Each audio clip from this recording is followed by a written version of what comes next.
Marcos. Walang katotohanan po na because of the midterm election, umina yung hold sa power ng ating Pangulong Bongbong. Aka-aka lang po nila at mind conditioning. Matagal na nila yan na sinasabi, lalo na yung kampo ni Sara Duterte, yung mga DDS, weak leader. Ngayon naman po, lame duck president. Sabi natin, paulit-ulit, paano naging weak leader ang isang presidente na yung strong leader na ipakulong? Di ba? Hindi lang po mayabang yung ating Pangulong Bongbong Marcos. Kaya nga nag-iiyakan, hanggang ngayon nag-iiyakan po yung mga DDS. Lifetime na po ang pagkakulong ni Digong sa ICC. Malabo yung inyong mga sinasabi at pangarap na makabalik pa si Digong dito. Malamang si Bato de la Rosa na sabi pupunta siyang personal para daw pasalamatan yung dating Pangulong Digong sa kanyang panalo. Dinededicate niya po kay Digong, hindi man po sa inyo.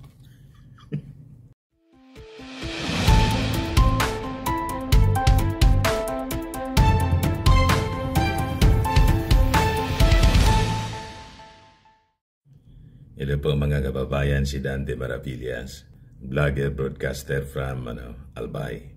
Pag-usapan natin yung mga balita at mga controversy. So as you know, noong Sabado, pre-claim na po yung 12 senators. Yan proclamation of senators-elect. Yan po. Kami ni Mrs. na-invite din kami sa victory party ng alyansa ng Bagong Pilipinas para sa Bagong Pilipinas. Big time ka pala niya, Mr. Maravillas, kayo ni Mrs. ninyo.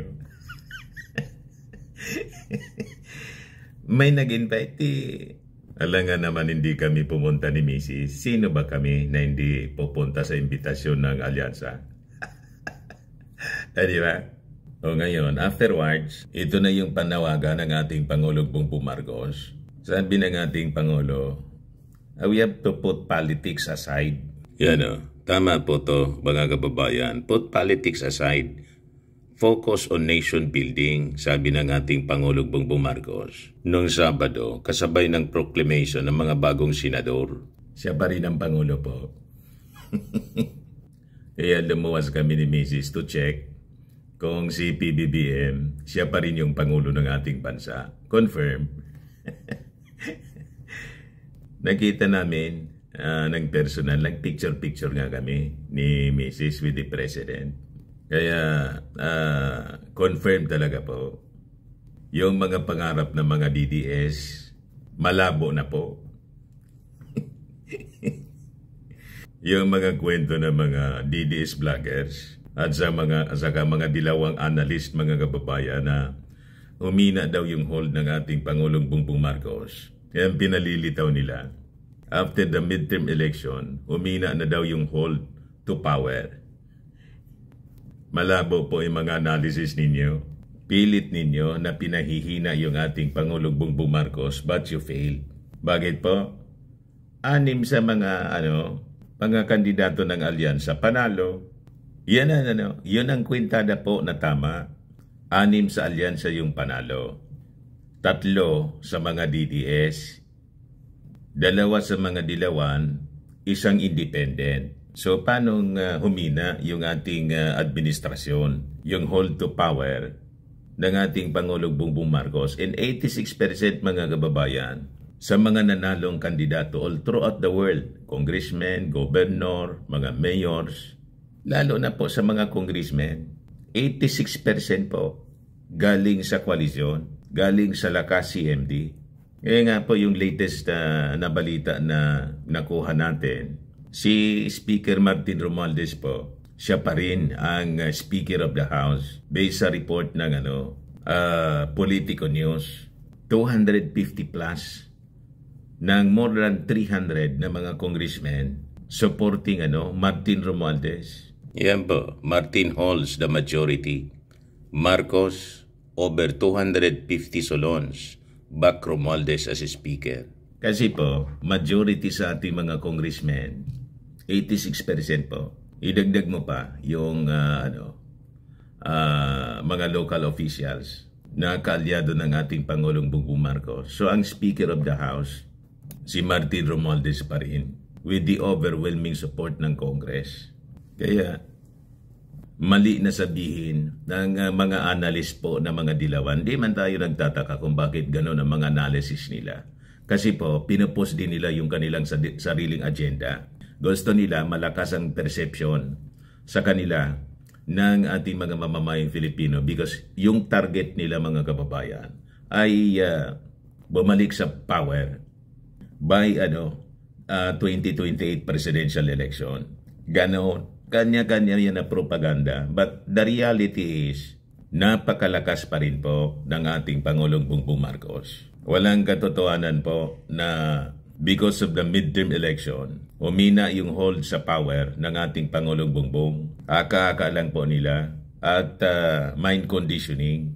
Matagal na nila yan na sinasabi, lalo na yung kampo ni Sara Duterte.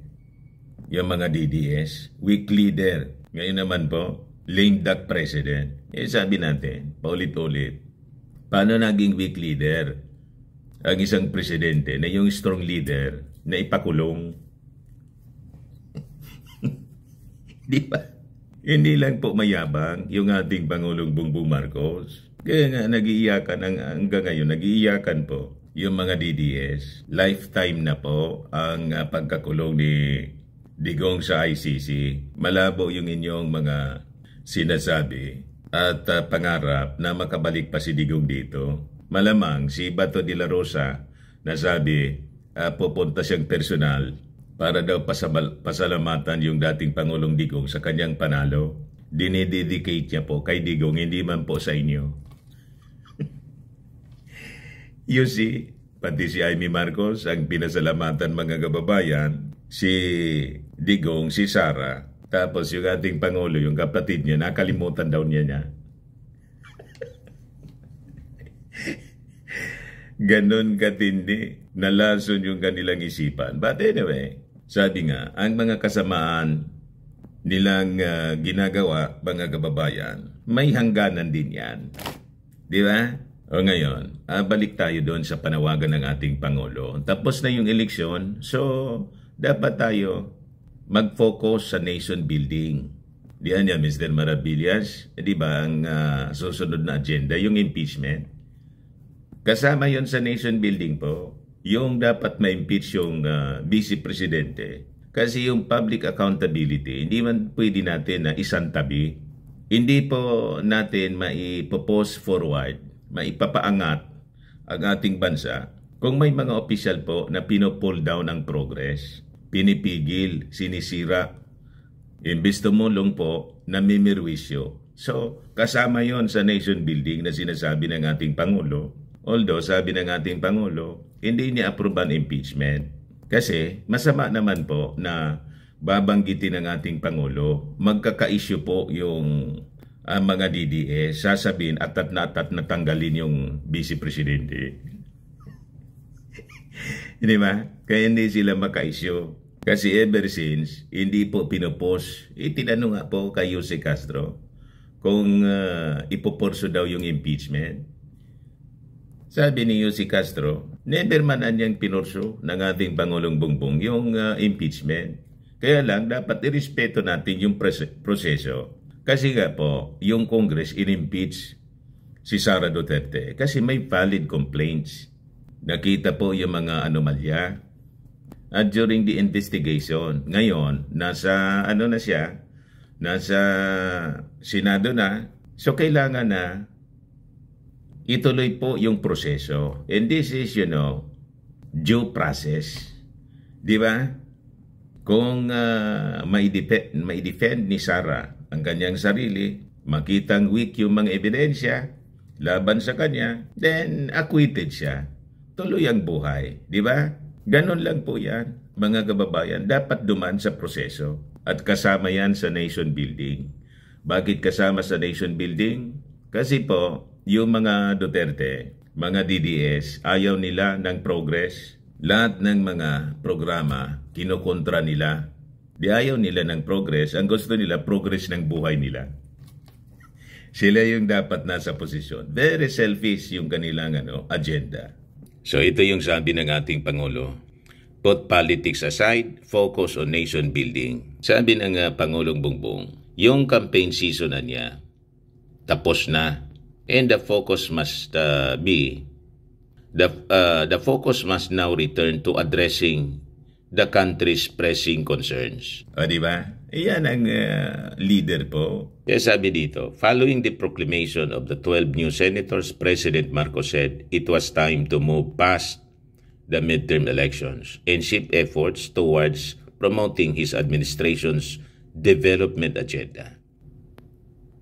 Sa kanyang speech, mga kababayan, during the Alyansa para sa Bagong Pilipinas Thanksgiving event for the media at the coalition's headquarters sa Mandaluyong City, sabi ng ating Pangulong Bongbong, tapos na niya yung campaign season. Dapat na niya mag-focus na tayo in addressing the country's pressing concerns. Na-invite kami ni Mrs. doon sa Thanksgiving party-party. Sarap ng ng pagkain. Di ba? Pag ganyan na party-party po sa Malacanang, Christmas party, tapos ganito, victory party, Thanksgiving party ng Alyansa. Most of the time po, hindi man tayo na kakalimutan ng palasyo. O di ba? Kasi siyempre, tumutulong tayo ever since sa kampanya ng Manalo, and 3 years na po yung lumipas. Consistent tayo sa ating posisyon kasi gusto nating mapaganda ang ating bansa. Di ba? Ma-achieve yung ating mga pangarap. Pangarap ng ating Pangulo, pangarap nating lahat mga kababayan. So sabi ng ating Pangulo, we all wish we had better results, but we live to fight another day. Now it's time, I think, to put all the politics aside. It's time to put all the issues that were raised during the election and only talk about non-political issues, but developmental issues, healthcare issues, education issues, agricultural issues, food supply issues, all of these things. Sabi ng ating Pangulong Bongbong. Sabi ng ating Pangulo, the real work begins after the polls, anya. And sustained communication with public on the administration's program remains essential. Kaya pinatawag kami po para mai-communicate sa inyo kasi masyadong massive yung disinformation po. In trolls. Yan ang problema natin. Kaya minsan yung mga tao nadidistract sila ng ingay. Hindi na mapansin tuloy na natatakpan yung mga magagandang pangyayari sa ating bansa. Mas lumilitaw kasi yun ang problema sa mainstream media. Ako, tanggap ko siya kasi sabi namin nung ako nasa mainstream pa, bad news is good news for the mainstream media. Controversies are good news.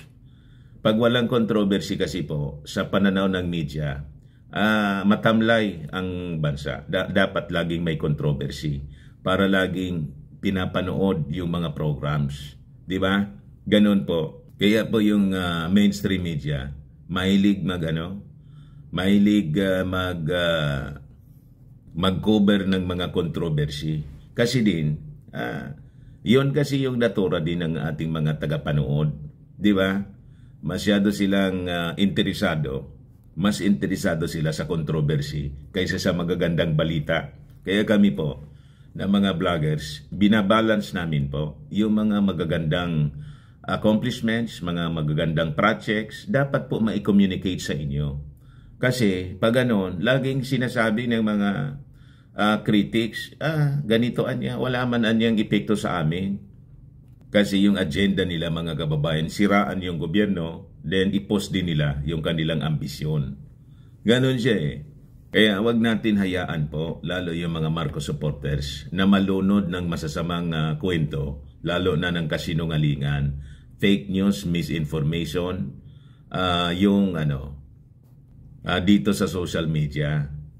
Tama po, tumulong kayo sa pag-share ng mga magagandang balita, tulad ng availability na ngayon ng 20 pesos na bigas sa mga kadiwa centers para po makatulong tayo na ma-inform yung ating mga mahihirap na makapag-avail nitong mga programa ng gobyerno. Wala po kayong makukuha sa mga paninira. Anong pakinabangan ninyo sa mga paninira na ginagawa araw-araw ng kampo ng mga Duterte? Alam naman ninyo, lahat kasinungalingan. Di ba? Sabi ng ating Pangulo, let's let people know that we are going to continue to work hard.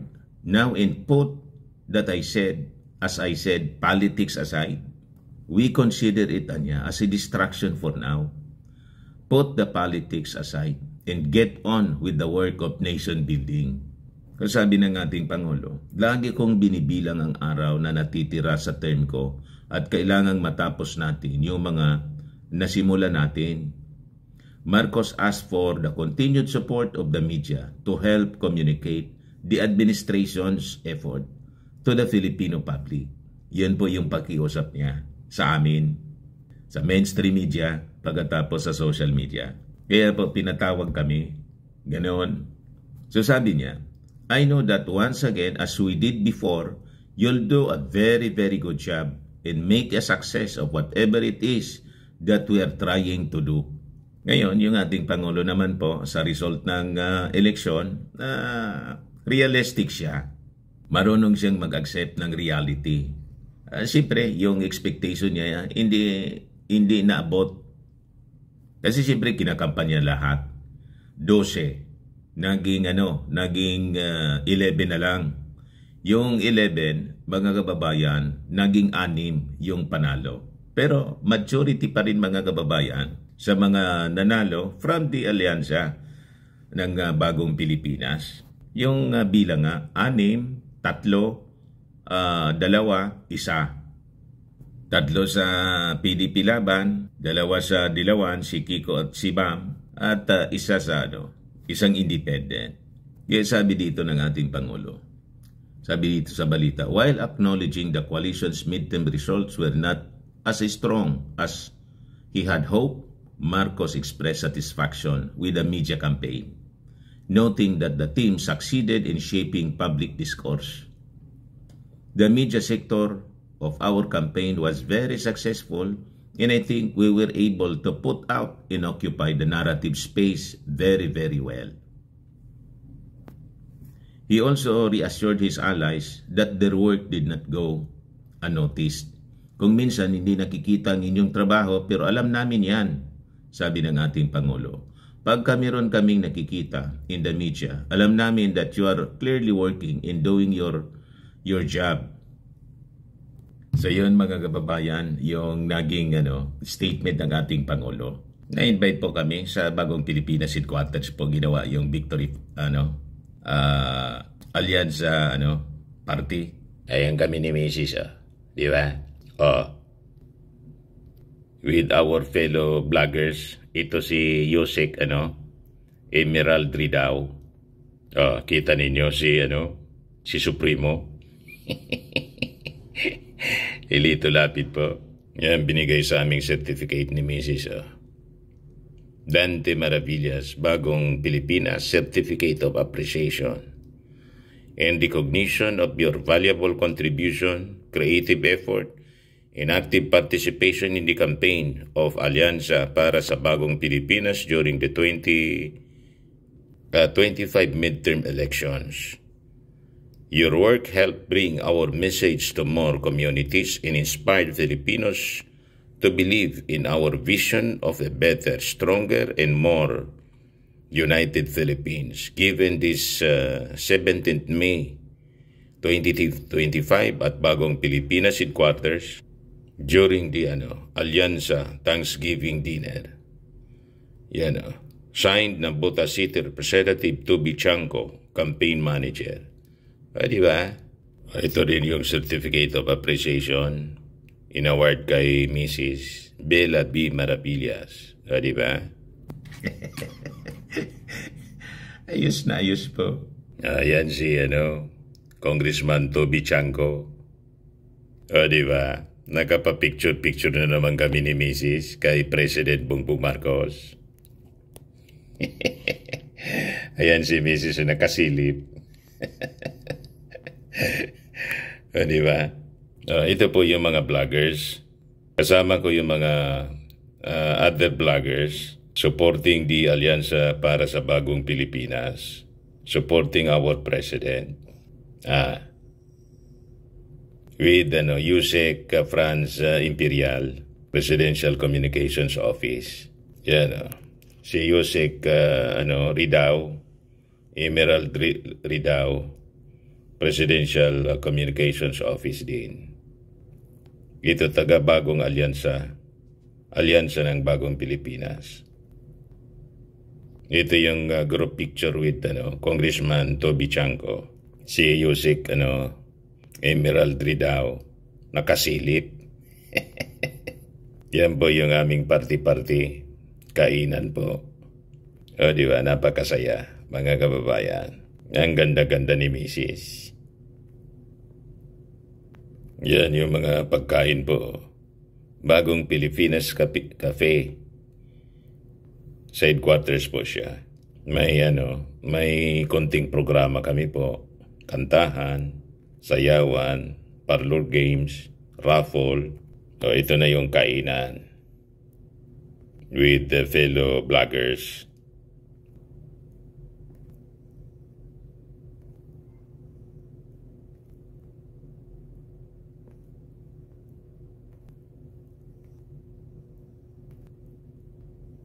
Diba? So, tapos na po yung eleksyon. Dapat trabaho na, sabi ng ating Pangulong Bongbong Marcos. Tama po? Ako po si Dante Maravillas. Bye-bye for now. Ito naman po yung bago naming product na binibenta online. iGlow Serum Whitening po siya. Tingnan ninyo yung epekto sa aking anak na architect before and now. Yung mga inquiries po ninyo, dumiretso na lang kayo sa kanyang Facebook account, Riz Maravillas.